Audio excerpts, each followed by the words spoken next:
Good evening, ladies and gentlemen, and welcome to the Voices That Heal podcast, sponsored by the Heal Collaborative team. I am Jamie Knox. I am a stage 4 lung cancer patient and survivor and advocate, and I am very excited to be with you this evening to really have an in-depth conversation about smoking and smoking cessation in the Black community. As you know, November is not only Lung Cancer Awareness Month and Caregiver Awareness Month, it's also Smoking Cessation Month. And so what we're going to do this evening is we've got two subject matter experts to come in and talk to us about smoking, the history behind it, and also how we work on quitting as a community and the resources and support that can be provided. So for those folks joining us, we are live on Facebook right now under the Heal Collaborative Facebook page, and we're also live on YouTube also. So make sure you check out both of those pages and like and follow so that you can get future notifications when we go live. There will be one more podcast this month for the caregiver section of this, and then we'll round out the November trifecta of podcasts, if you will. So this evening, I am joined by Dr. Eric Flanaugh and Mildred Pierre of the Heal Collaborative team. So I'm going to give both of them the opportunity to introduce themselves and kind of talk a little bit about, how they got to this, to this area where we are in terms of smoking cessation. So Mildred, ladies first, I'll let you go first. I appreciate you. My name is Mildred Pierre. I am a smoking cessation facilitator. I've been in the cancer world for about 3 years. I've had the privilege of being able to stand in the gap and help save lives. And here in Atlanta metropolitan area. All right. Dr. Flanaugh, you're up next. Yeah, my name's Eric Flanaugh. I work at Morehouse School of Medicine in the Division of Pulmonary and Critical Care Medicine, and also down at Grady Hospital. It's the 4th largest community hospital in the nation. And one of my targeted interests has been lung cancer, both the diagnosis, staging, and moving patients through the system, get treatment there. And so with that comes the smoking and the impact it has on development of lung cancer and how it impacts our community specifically. Excellent. Thank you both for being with me tonight. I'm so excited to talk through this conversation. Like I've mentioned before, I've been in many a conversation with Dr. Flanaugh and had him have these conversations about smoking in the Black community and really break down some of the things and the predatory ways that marketing is set to us and just aspects of smoking in the Black community that I think we don't pay attention to. And I've also had the opportunity to listen to Mildred speak on smoking cessation as well. And so when it came down time to figure out who I was going to have this conversation with, I could think of no other better folks than you guys. So hopefully you bear with me here as I start asking you a barrage of questions, but I'm definitely going to really try to get to the root of all of this and really share some information that I think folks aren't really paying attention to. And so we want to just shine some light on those things.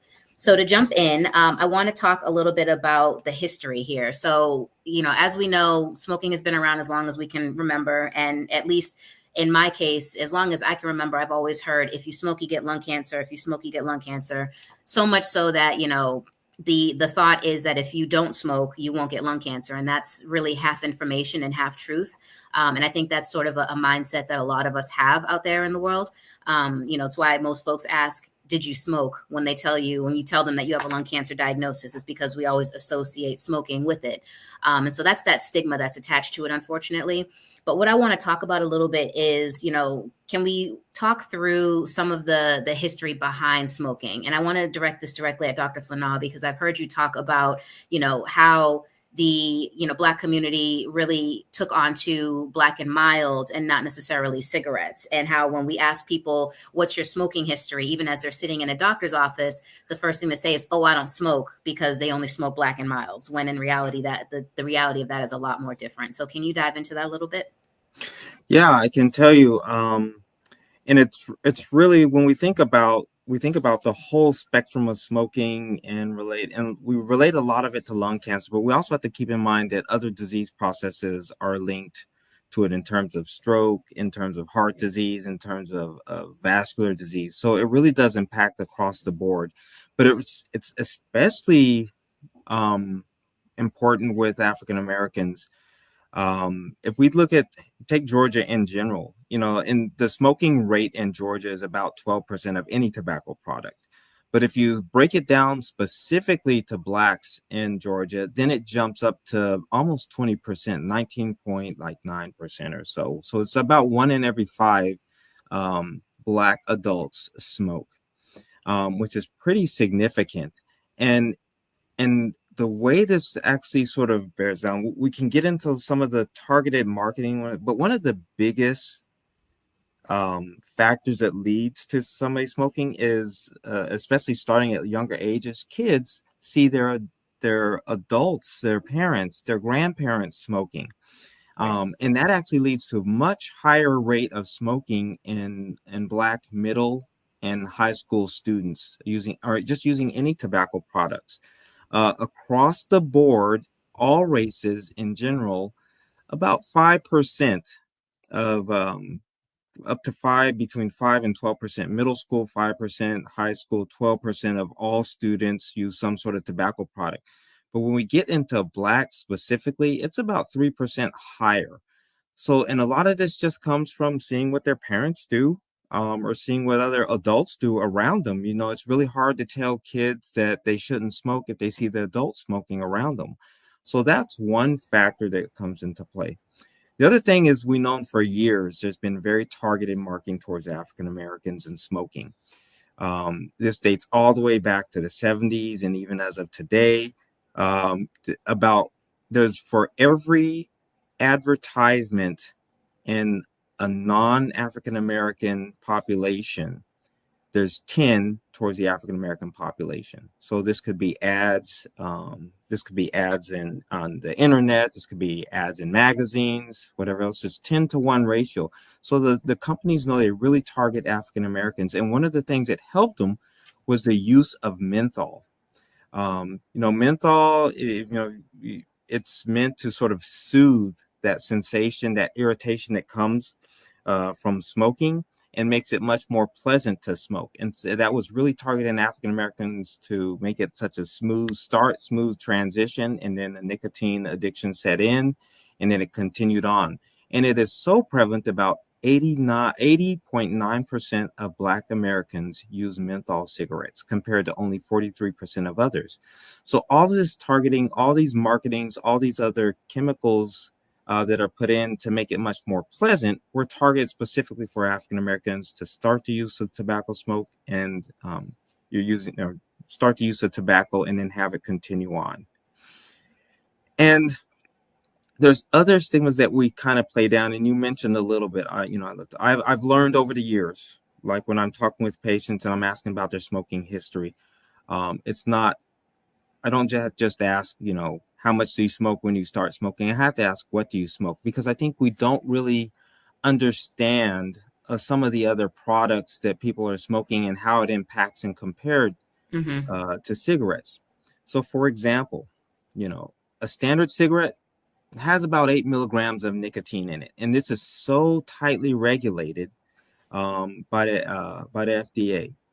The reason is, we know that nicotine is extremely addictive. The only two things that are more addictive than nicotine is heroin and cocaine, right? But it's legal, and it's legal just because it's been part of history. There's a lot of money involved in the marketing, in the economy. So it's sort of grandfathered its way on. If nicotine were to come out today on the market as a new drug, the FDA would have a major problem with it. But so we know one cigarette, 8 milligrams of nicotine. Okay. So when we start looking at the other things people smoke, okay, whether it's the small cigars like the Black and Milds, the Swisher Sweets, or it's the large cigars that people think really aren't that bad, they really are bad. And I had a young patient, he's 30-something years old. He had stage 4 lung cancer. I said, he said, how much do you smoke? He says, I don't smoke that much. He says, I may only smoke 1 or 2 a day. I said, 1 or 2 what? He says, 1 or 2 Black and Milds. Well, those small cigars have 100 milligrams of nicotine. So if we take the comparison of all the products that are in that cause a cancer, and I just want to be clear for the audience, the nicotine isn't causing the cancer. It's the other thousands of products that are released in the tobacco smoke that are. But the comparison of apples to apples with the other products and the same amount of nicotine, you're going to get the same amount of products. And if you double it, you triple it, you quadruple it, you're going to get that much more exposure to the cancer-causing substances. So 1 cigarette, 8 milligrams, small cigar, 100 milligrams. That's 12.5 cigarettes. Now, Dr. right? Fennell, why is that? Is there no regulation on black and milds and small cigars like there is cigarettes? And why is there such a gap in that? You know, like why is that allowed, I guess, within the marketing or in the creation of these? Because it's just been the regulation on all types of smoking products has not been there. If you follow the dollar, a lot of that influences how much regulation there is, um, and it just bypasses, right? It's advertised. If you look on the back of the package, it's told, but it's not done in a way that says, "Hey, this is this much more um, detrimental to your health than a cigarette." Smoking one of these. So Yeah. somebody could smoke two of those a day, and they're already at a pack. They're Wow. over a pack a day, the Wow. equivalent of. And the large cigars have 200 milligrams. So that's about 25 cigarettes, right? So that's 1.25 packs. And these things that people don't understand, that oh, I'm only smoking a little bit. Well, you're actually increasing your rate, but you're doing it at a much higher concentration. Yeah. Um, That to me, I feel like there's something to be said for also the culture behind this. Like there's definitely some culture to this. You know what I mean? Like there's always, you yeah, know, when you look at movies, you look at, you know, you could take it back to even some of the black exploitation movies. Like they were always Mhm. smoking some kind of something, and it's like they made it look cool.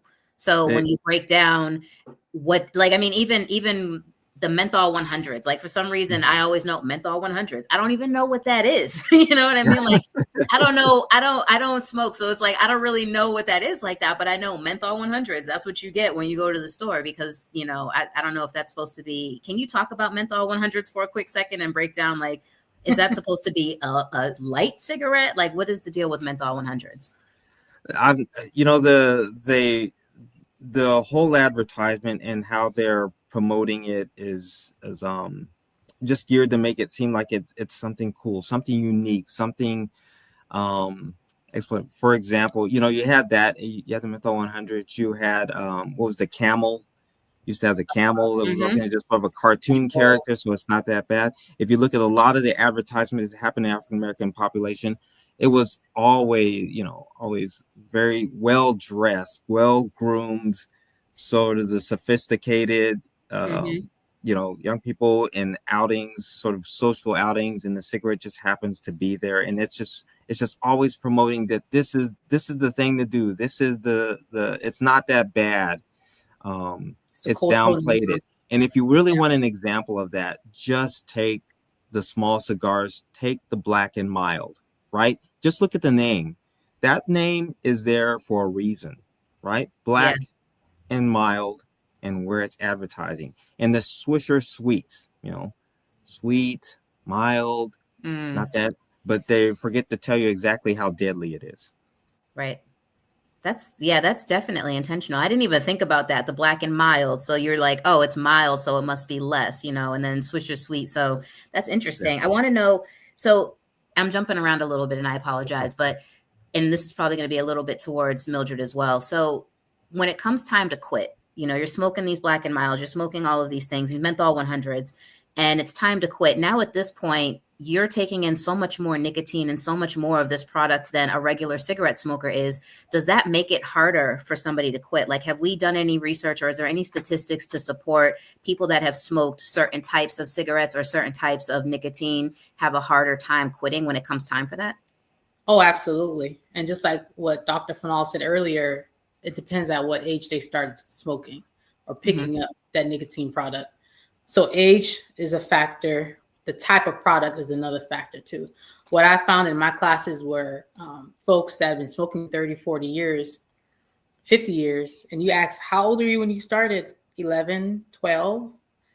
So what happens is when you pick up that nicotine product, that very addictive nicotine product with the high menthol concentration, right? As a child, while your brain is developing, it's developing with that addiction. Yeah.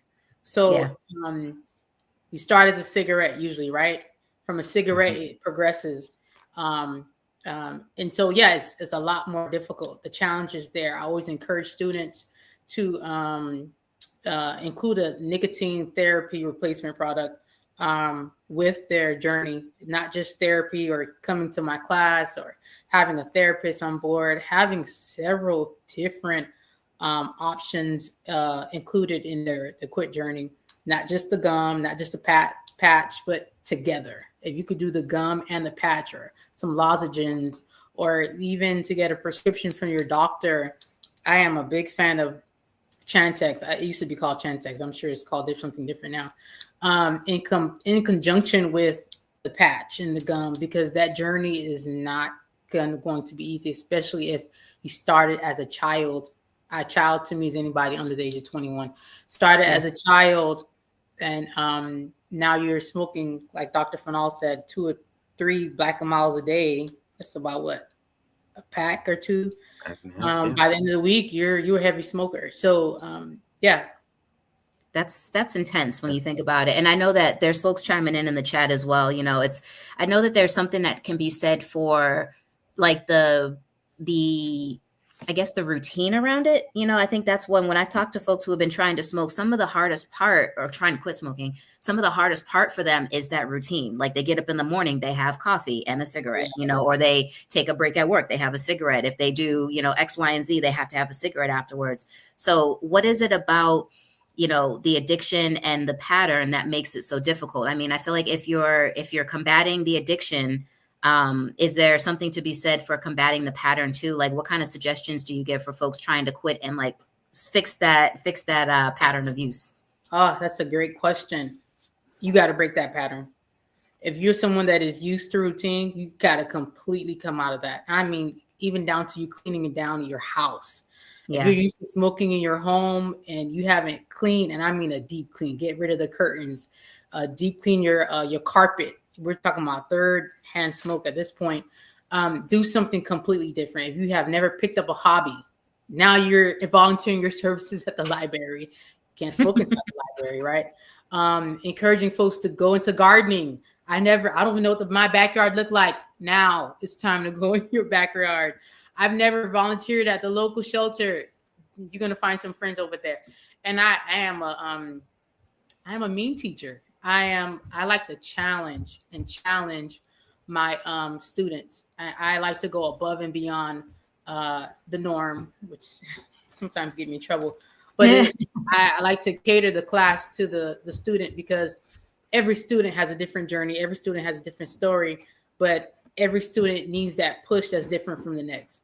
So yes, if you have never had a volunteer, if you didn't know how to sew, if you don't journal, if you don't pay attention to your patterns. What time do you wake up in the morning? What time do you pick up your first cigarette?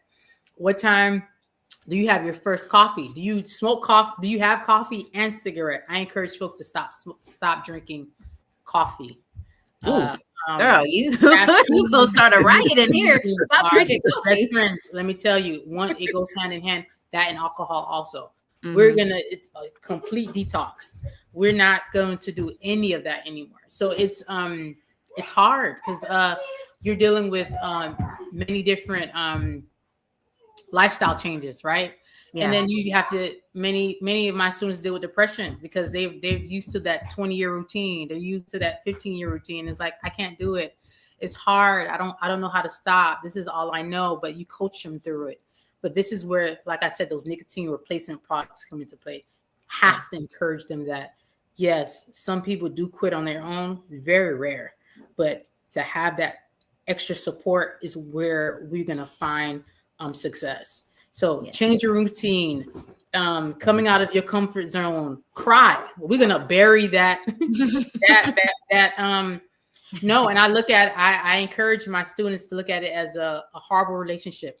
We're cutting that relationship. Nicotine, cigarettes is not your friend, right? Whatever product that is. It doesn't have to be cigarettes. It could be a vape. It could be hookah. It could be cigars. It could be Black and Mild. It could be any of those nicotine products. It could be chewing tobacco. That's another thing. You know, whatever that nicotine product, that choice that, you know, that student chooses, we're breaking that habit. So we're breaking up with whatever that product is. Yeah. Now, to rewind a real quick second, you said something here that I don't know if everyone is familiar with. You said, I know firsthand smoke, secondhand smoke, never heard someone say third hand smoke. So you got to break that down for the audience and talk a little bit about what that means and how that can contribute to you having a hard time quitting. Thank you for that. So yes, so firsthand smoke is you, the actual smoker.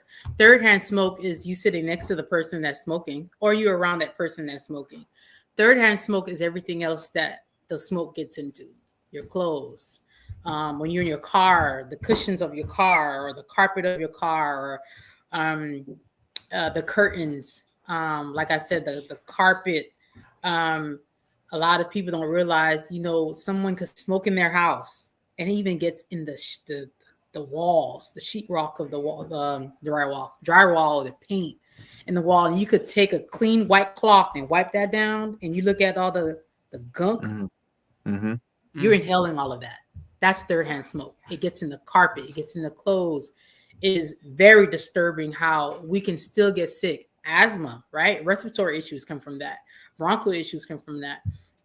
Very important. A lot of people don't realize, even after someone smoke, leave the room 3-4 days, it still get into those different crevices, the wall, the carpet, the curtains, and even the clothes. If they don't wash the clothes, and then, you decide to hug the person after they smoke, maybe an hour or two later, that third hand smoke.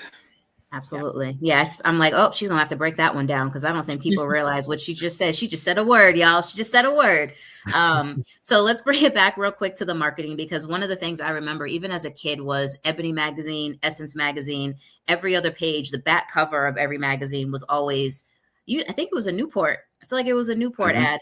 Everywhere. And they actually, I believe there was some legislation and some legality around that. So Dr. Fanal, can you talk a little bit about that marketing specifically and how it was targeting the Black community? And if there's any comparable, maybe People magazine or, any white counterpart magazine that maybe had similar advertising in there? Probably not, because I don't think it was as strong. There was a lot of advertising across the board, but like I was saying earlier, there have been studies that looked at it's 10 times more in anything that was geared towards African Americans. There were 10 times as many ads. If you pulled up a People magazine from years ago, and you pull up the Ebony magazine and you looked in there, you'd find for every one in just a standard magazine, you'd find 10 in the one of the African American targeted magazines. That's just where they were targeting.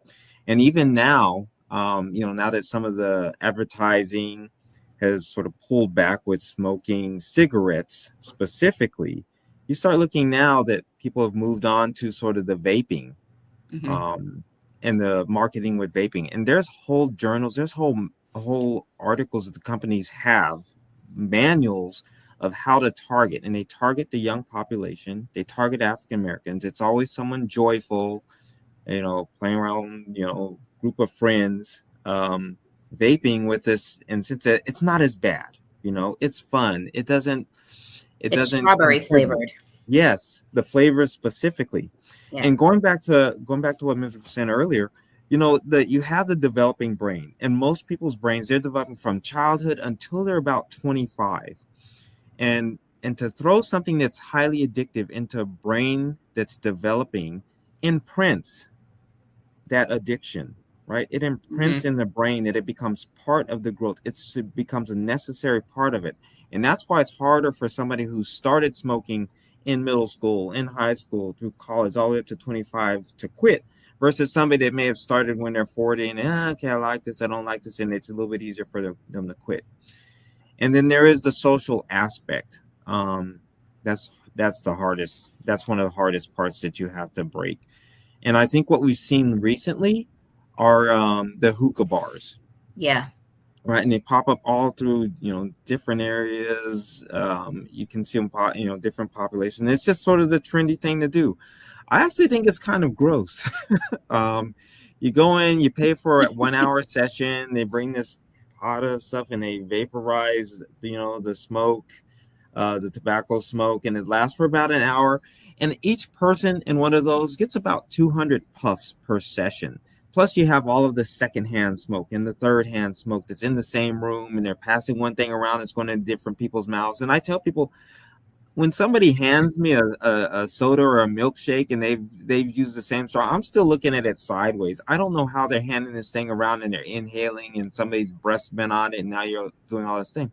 But at the 200 puffs per session, in a session, you're getting the equivalent of about 100 cigarettes per session. Oof. That's 5 packs in this social setting where everybody's together, everybody's friend, and that's a lot of nicotine that comes in a bolus. And yes, it's addictive. Yes, you feel good about it, and it's socially acceptable.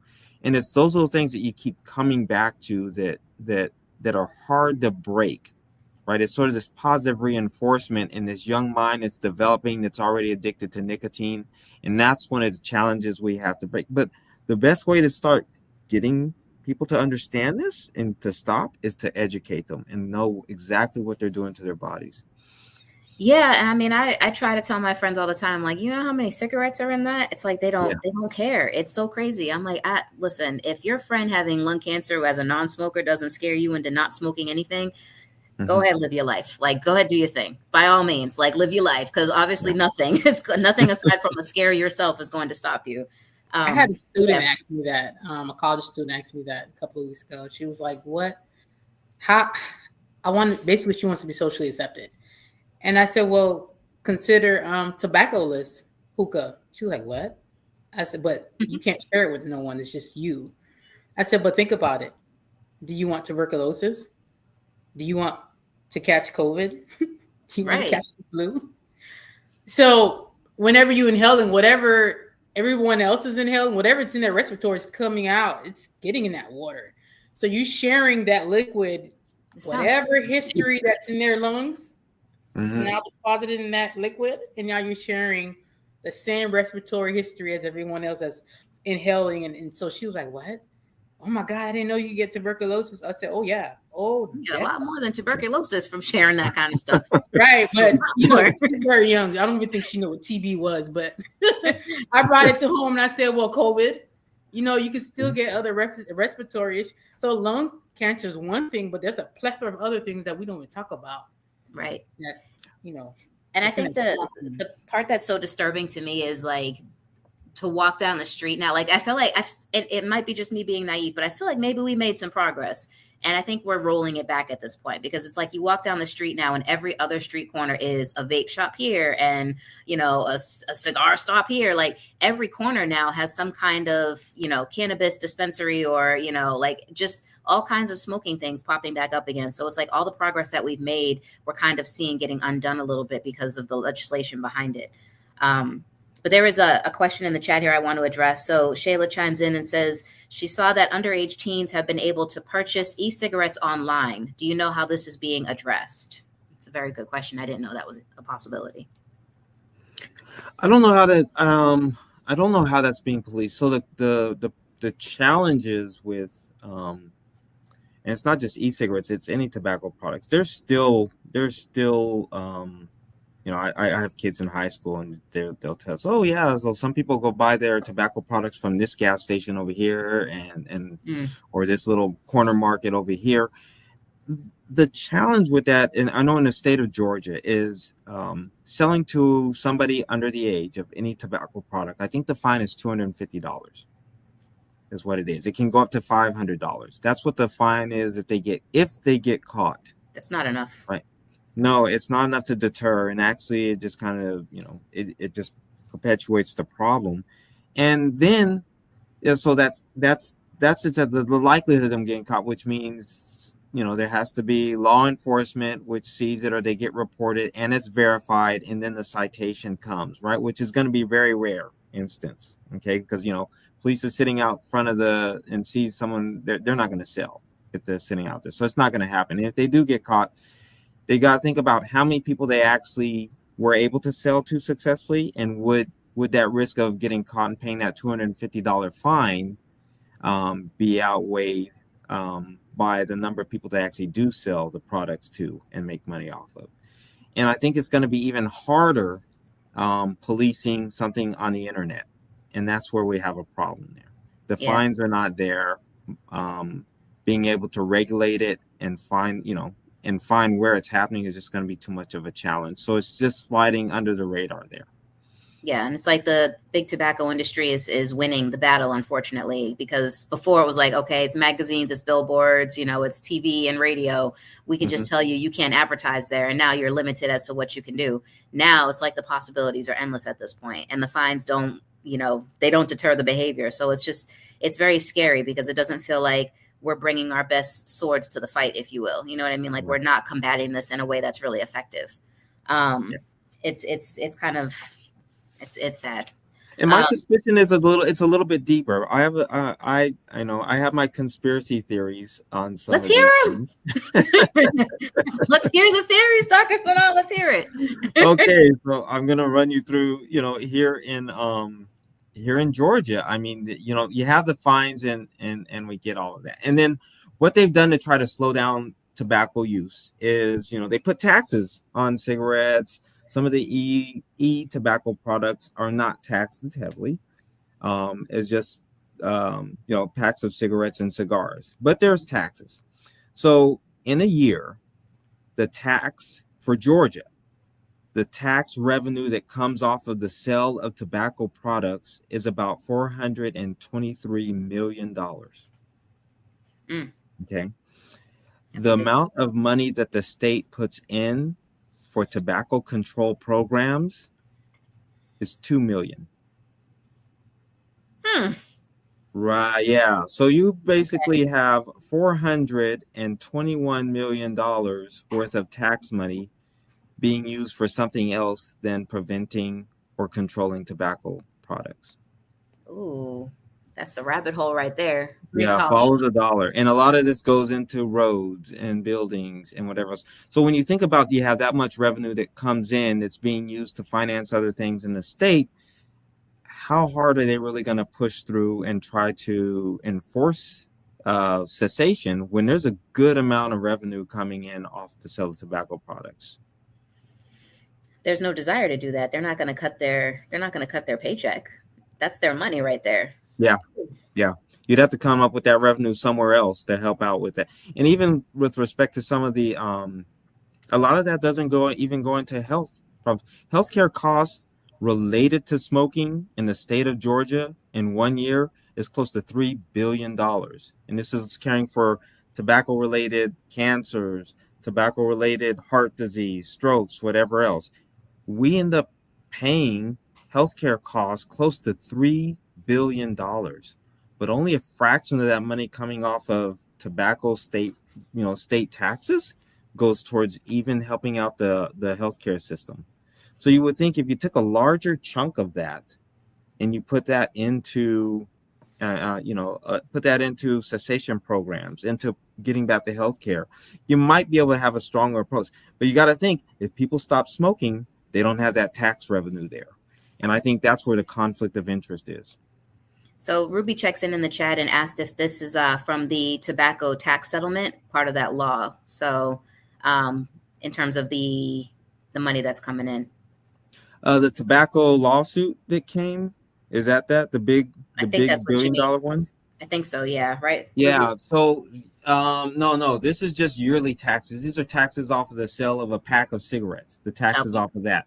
And a lot of states have actually increased taxes. So that's why the price of cigarettes went up, because there's a heavy tax on it.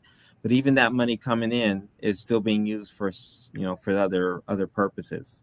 So that's the sad thing.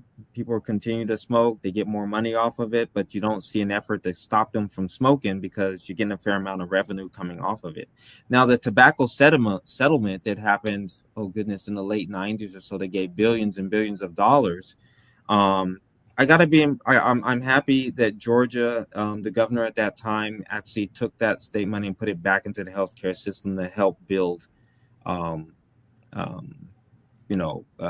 facilities to assist. For example, that's where a lot of the money to build the cancer center at Grady Hospital came from. So that was actually used. Other states, it still got diverted to other purposes than what it was meant to be used for.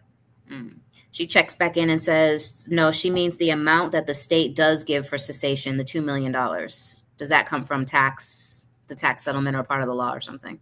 Yeah, that comes out of the tax revenue from that. And then there's a federal amount for about the same 2 million that comes in as well, to help for that. But that comes from that money. But you take 420 million you get from tax, 420 million you get from tax revenue, and only 2 million of that the state is putting back into for tobacco control programs. Like why is We could do nobody better. watching this stuff? Like we could do way better. Like there's Yes, just a whole bunch of bad people in these higher up places. I'm sorry. It's yes. just, Follow the dollar.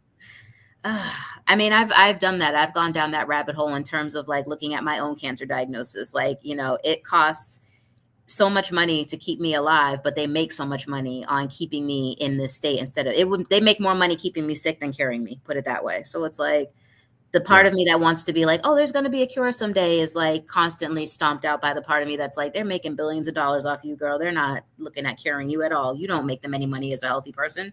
Yeah. It's really sad when you start diving down the rabbit hole. I try to stay out of there because it's a very scary place to be. I really think that one thing we could do, and this is where it really does become important for people to sort of advocate, to speak to their local, state representatives, federal representatives on how some of these funds should be used.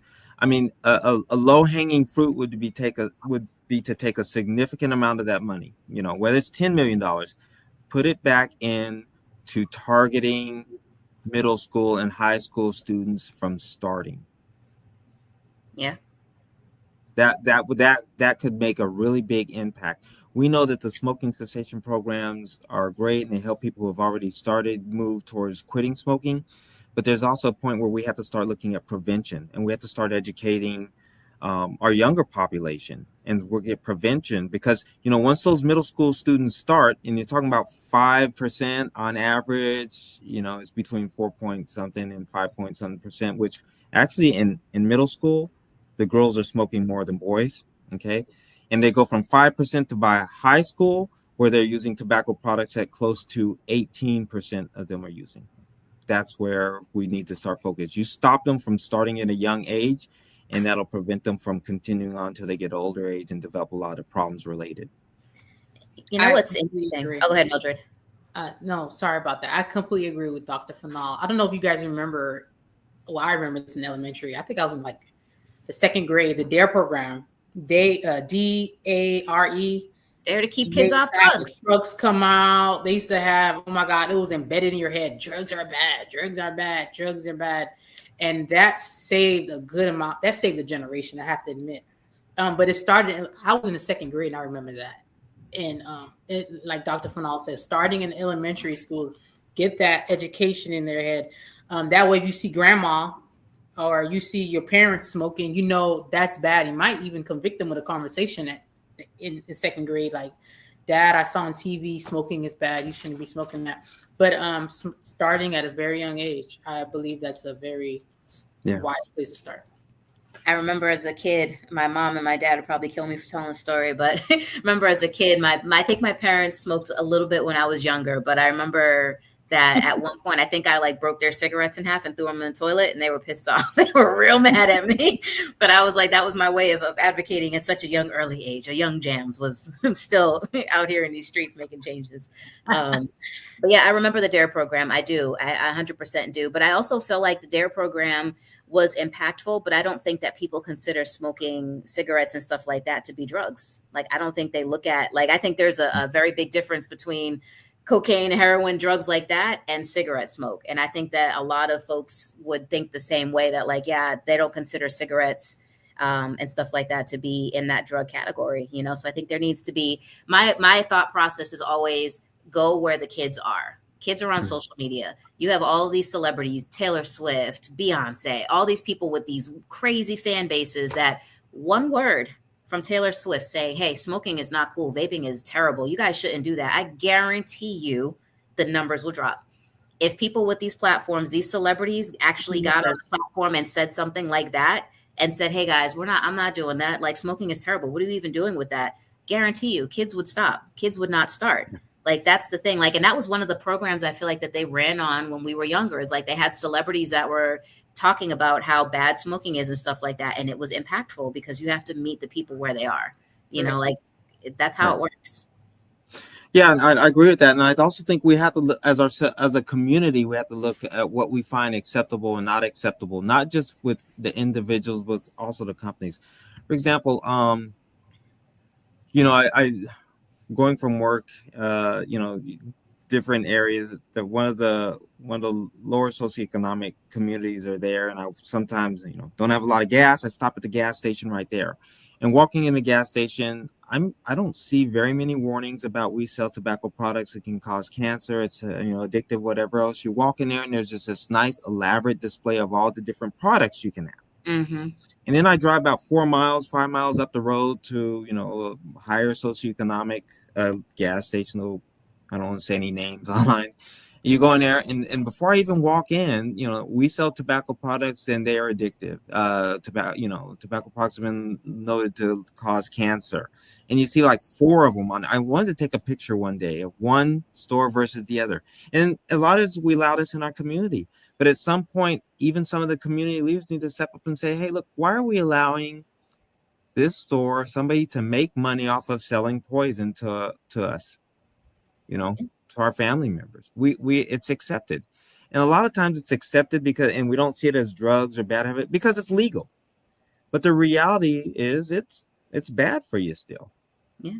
But a lot of communities accept it. At some point in time, we have to say to some of these smaller stores, we realize it's a mom and pop store, but you're making money off of making my health worse. Yeah. That part. Yep. True. And I've been in other countries where, like, you walk into the stores and it's like right on the cartons of cigarettes. It's like, cigarettes are going to kill you. Like, Yes. it's right in your face. It's like, this is an awful product. Why are you even looking at this? Like, it's real in your face. In other countries. In America, they're like, nah, this is cool. Look, we got strawberry flavor. They don't even have that over there. Like, it's a totally different culture and a totally different mindset in the United States versus other countries when it comes to cigarettes and tobacco. It's really wild. I remember taking a picture of like a carton of Marlboros, and it was like right on there. You couldn't even see the brand. You couldn't even see the brand Marlboro because the warning sticker was so big on the package that it was like, hey, cigarettes cause cancer, y'all. Like, you shouldn't be doing this. Like, it was a real extreme warning. And I was like, see, this is what they should be doing. This is how it should be. Like, every time you pop open that pack of cigarettes, you should see this warning over the entire label of the entire thing to remind you, hey, you know what you're doing and you know what you're setting yourself up for. Some of the countries actually, they put on the products, they actually have some very graphic pictures of some people with cancer, with a throat cancer, with a cancer on their face and stuff like that. And it's great. And they found that does deter a little bit. But the other problem they found with that is because it's actually on the pack of cigarettes, is you really didn't see it till you already bought the pack of cigarettes. Right. That was the one deterrent. But it does have some impact, and some of those pictures are very graphic. And I think if you walk in the store, rather than seeing these elaborate displays of everything you can buy in a different box you can go, you should have some of these pictures are required to. But I think a lot of community leaders should step up and just say, hey, look, you're in our neighborhood, you're here, you're making money off of making us bad. We really may need to boycott every once in a while just to give you a taste of it. Yeah. And really crack down on them that are kind of secretly selling to the kids. And it's just kind of acceptable. We learn and we turn a blind eye to it, but we really do need to sort of crack down on them and just say, look, you're making money off of ruining somebody else's life. Absolutely. Right. Rona checks in the chat and said there's also a superhero complex, like it won't happen to me.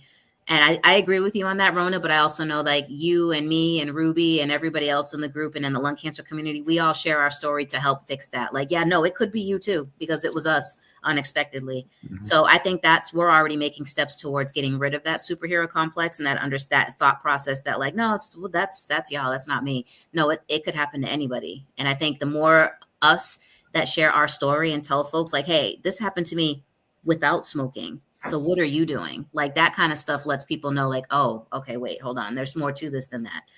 So I think that's a good point, but I think we're making steps towards fixing that too.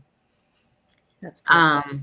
So I want to transition over into how we educate our community a little bit better. I know we've talked about hitting the celebrities. I know we've talked about really going back to our legislators and our community leaders and stuff like that. But what in what other areas can we educate our community on these issues? Like, how else can we get the word out? Like, what are we missing, and how do we get back to the bigger sword to fight big tobacco with? Like, what gives us the winning edge in this fight that we have right now? I think we get out to the two areas. We've got to get to the schools, right? We've got to get to the younger kids and really get that impression. And just like you were saying, some of the more, famous, affluent people that kids might look up to, if they were a little bit more vocal about it, that would be helpful. Because their minds are impressionable, and they can, that's a big impact in sort of the prevention. The other thing, so schools, and the other is churches, right? Mm-hmm. Because you can sit up there and, the pastor will tell you straight up, it's God's body. He gave it to you, and this is that's your temple. But those are the influences in our community that I think have the biggest impact. And then we just have to model, right? People have to model it to kids. Like I said before, you can't tell your kids that smoking's bad for you if they see you doing it. You can tell them whatever you want. They're not going to believe you. Right. That part. To piggyback on Dr. Fanal, I smiled because I thought about churches. Many of my students are members of churches, and they serve in ministry. There's nothing wrong with that, right? However, their counterparts know that they smoke, so they hide their addiction very, very well. We don't talk about smoking cessation or smoking in general or addiction in churches because we assume everyone is sanctified, right? Sanctified, fire baptized. We are saved. Nothing's wrong. However, one thing I love that Hill Collaborative does as a community advocate at Hill Collaborative regional director, having the platform and the privilege to speak to churches and speak to our African American communities in this space, a safe space, right? A space where we're comfortable, a space where we should be able to have these conversations, these real conversations about chronic diseases, but about addiction, right? Yeah. Let's have a real conversation. Let's post some of these stuff in the bathrooms. Hey, Right. are you suffering with addiction? Here's the 1-800 number, Georgia Quit Line, or the same way I see they have like, if you're in a domestic violence situation, they have it in the restrooms, call this 1-800 number. Let's put them in all the restrooms, but let's talk about it in church too. Let's talk about in those safe places that we otherwise wouldn't talk about it. I think that's a good place to start also. I think we need to be more passive aggressive about it. I think the same way you have a CVS across the street from a Walgreens everywhere, I think everywhere that there's an advertisement for cigarettes, whether it's a billboard, whether it's a radio commercial, whether it's TV, wherever you see an advertisement for cigarettes, vapes, hookahs, whatever, there should be a counter, like a counter, commercial or a counter promo. Same way, like when I know we're in these political times or whatever, but all we're watching, one political party believes this political party doesn't. Like, there needs to be the same thing. There needs to be, every time you see a smoking commercial, there should be an anti-smoking commercial, and they need to be partnered together every single time. Because if you're only getting one side of the story, like, we're automatically losing the battle. Yeah. That's my thought process. So Leon Polk chimes in the chat and said, has tobacco use decreased in the last 10 to 15 years? In Black communities, only a small bit, maybe 1 or 2 percentage points. It hasn't changed a lot. If you break it down to different populations, you've seen a little bit of the older population decrease a little bit, but the younger populations have picked up, and that's because you have, e-cigarettes and the other products that have come up that are using more. So you see a little bit of decrease in older populations, because people are realizing once they get older and once they realize that, hey, my health is getting bad, they tend to work to quit. But yes, that young invincible, it's not really me going to happen here. That's still increasing. So it offsets the decrease. Yep. And just to add a couple of statistics in, I saw some stats today that said 26.3% of youth e-cigarette users use an e-cigarette every single day, and 87% of those users use flavored e-cigarettes. So trust and believe, Big Tobacco knows what they're doing. There's no reason to have a Skittles flavored vape. Like, you know what, they know exactly what they're doing. These are flavors that are going to attract younger people on purpose because they realize that the older generations now are phasing out of this. You know, like you can't keep smoking if you're, you know, having these health conditions and things that inevitably pop up when you've been smoking for long periods of time. But younger customers, you got to target the younger customers, and that's exactly what they're doing. So I feel like we make 2 steps forward and 1 step back because like we're getting older folks to quit, but younger folks are ramping back up because now they're doing predatory marketing on them. Yeah. Right. They do that, and what happens eventually is they'll realize, wow, these e-cigarettes are more expensive than regular cigarettes, and I'm young and I don't have a job, so eventually they end up going to cigarettes. And then the other things that you'll see, especially some of the stores and even companies, is they start selling singles. You know, so you can't afford the whole thing. Okay, still buy this one. They're still selling the same amount there. So is that the disposable ones, or is that like I don't even know how this the works. Single cigarettes. Oh, single cigarette. Okay, yeah. Because I know that they have disposable e-cigs too now. Yeah. And they're also creating lifelong customers, right? If you target the 12-year-olds, the middle schoolers, elementary, with all the Skittle flavors, right? You're creating a lifelong customer. The older ones are dying off, but we're creating lifelong couple of new generations with these new flavors. And the flavors are highly addictive, right? They're more addictive than the non-flavored ones. So they're definitely securing their customers for the next 30, 40 years. The other thing that I just thought about too is like with the flavored e-cigs and vapes and stuff like that, they make it more acceptable to do it in public areas. I know there's rules against vaping and e-cigs and all that, but I mean, you're going to smell a cigar from a mile away. You're going to smell a cigarette from a mile away. You don't necessarily notice strawberry watermelon.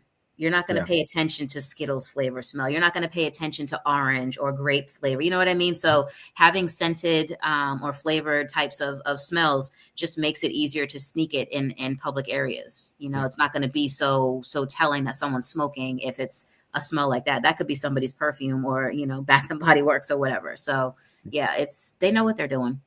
And that's how they hide it from their parents. Yes. That part. E-cigs that look like USB ports. You have them that look like highlighters. You have oh my God, is the stuff that I've seen in the schools. It is they hide it in between the toilet, the toilet sheet roll. And so the kids are sharing it, right? I go use the restroom, I raise my hand, teacher, I have to use the restroom, and your friend behind you telling you that they parked it between the toilet roll in stall number 3. And so now you install number 3, put it back in, and all your old friends are asking to use the restroom. It is very disturbing. So they make it very discreet. They make it very accessible. They make it very You just made me feel so old. So like there's so many young people. You've got to be addicted, right, to take something hidden in the toilet paper of a public restroom and put it in your mouth. If that doesn't tell you addiction, nothing else does. Especially at school. Right. I'm not gonna say anymore, but you've got to be addicted. Yeah. Oh, yeah. Well, we get. Yeah. That made me feel elderly because I was like, dang, they do that kind of stuff. Oh man, like I just realized I'm not hip to none of this young kid stuff no more. Like, oh man, like they would be constantly pulling the wool over my eyes. They'd be like, Jamie don't know. No, she don't, because I just don't know. Anyway, we are running quickly out of time in this episode. I want to make sure I save some time, number one, for you guys to share your contact information in case anybody wants to follow back up, but also to give some advice on smoking cessation and just resources for people that are needing to quit. So Mildred, I'll let you take that away on some of the resources that are out there if you're trying to really give it a good try at quitting. Awesome. Thank you. I strongly suggest Georgia Quit Line. Georgia Quit Line is an amazing resource because they provide free nicotine replacement therapy and 24-hour therapy. So if you need, and they also can schedule your therapy calls with you. So if you want them to call you every week, twice a day, 3 times a day, if you feel like you need extra support in that morning when you're having your first coffee and not trying to have a cigarette, you could schedule a time with them to call you and to coach you out of that. Or to coach you out of your urge. Another resource is joining a smoking cessation class. I strongly encourage folks education. Dr. Fanal, Jamie has been saying this throughout the entire program. Education, education is very important to understand your addiction. Understand that it is an addiction, right? We're gonna hone on it, right? It's an addiction, and what do we do about it? Pay attention to your patterns. A smoking cessation class will help you identify those different patterns and help you get through or start your journey through your journey of quitting. My contact, I am Mildred Pierre. My email address is mildred@healcollaborative.org. You can also find my information on Heal Collaborative's website. You could contact me. I offer smoking cessation classes on the side as a private thing that I enjoy doing. My passion comes from two of my good friends are diagnosed with lung cancer. One was genetic, stage 3, never smoked a day in her life. Another good friend of mine, she's still battling metastatic. It started with her breast and it went to her lungs, and she has small cell lung cancer. Talking about and teaching folks how to quit is more than just talking about it. It's something that I try to do and serve and try to save lives. Thank you for your time. I love that. All right, Dr. Fanal, you're up for some resources and some support, and also your contact information too. Yeah, absolutely. I'd say one thing to take home with is, smoking cessation is great. I think, we talk about prevention, which is important, but if you are smoking, recognizing it and realizing that there are benefits to stop smoking. And along the same lines, if you smoke long enough, to talk with your primary care physician about being screened for lung cancer, because catching it early can help save lives. If you're between the ages of 50 and 80 and you smoked at least a pack a day for about 20 years or so, talk with them about getting screened. And screening, along with going through the smoking cessation, has really good benefits in terms of improving your outcomes and risk of developing lung cancer. I'm at Grady Hospital. We have a lung cancer screening program and coordinator, and you can get the referrals in there. You can email me, first initial, last name Flanaw, at msm.edu, and I can get you the information for how to get into the program. But if you talk with your primary care physician, I'm pretty sure they have a cessation program as well as a screening program set up. Absolutely. Well, Mildred and Dr. Fanal, I want to thank you guys for being with me tonight. It's been such a good conversation, just like I knew it was going to be. You guys have so much information and so much knowledge around this. I know that the audience has been super supportive and engaged, which is great. Thank you, everybody, for tuning in tonight and asking your questions and commenting and all the funny stuff that's been put in the chat too. Definitely appreciate it. I want to make sure you guys follow the Heal Collaborative team. There's going to be more of these kinds of conversations happening every single month. So make sure you check out at Heal Collaborative on Facebook and Instagram. We also have a private lung cancer group. So if you want to join that group, you can also message me privately online and we'll get you the link. They're also on YouTube as well. So you can check out at Heal Collaborative on YouTube to watch the live streams there. And of course, I would be remiss if I did not plug our African American Lung Cancer Patient and Caregiver Summit of 2025 happening in Houston, Texas next year.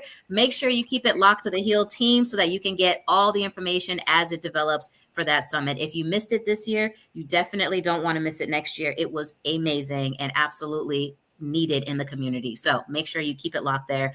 If you want to follow me personally, I am at @just_jams on Instagram. I am I am It's Just Jams on TikTok and Jamie Knox Advocacy as well on TikTok. And you can really just look me up online.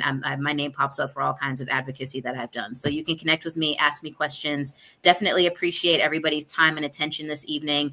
If I don't hear from you guys offline for the questions that you've been asking, definitely make sure you check in anyway, because the conversation will continue even after we hit end. So if you have other questions that didn't get addressed, please keep checking in and we'll get them answered. But that being said, everybody have a safe and wonderful rest of your evening, a safe and happy rest of your Lung Cancer Awareness Month, Caregivers Awareness Month, and Smoking Cessation Month. Make sure you just check out whatever you need to get the help that you need for smoking. I just want to put that out there.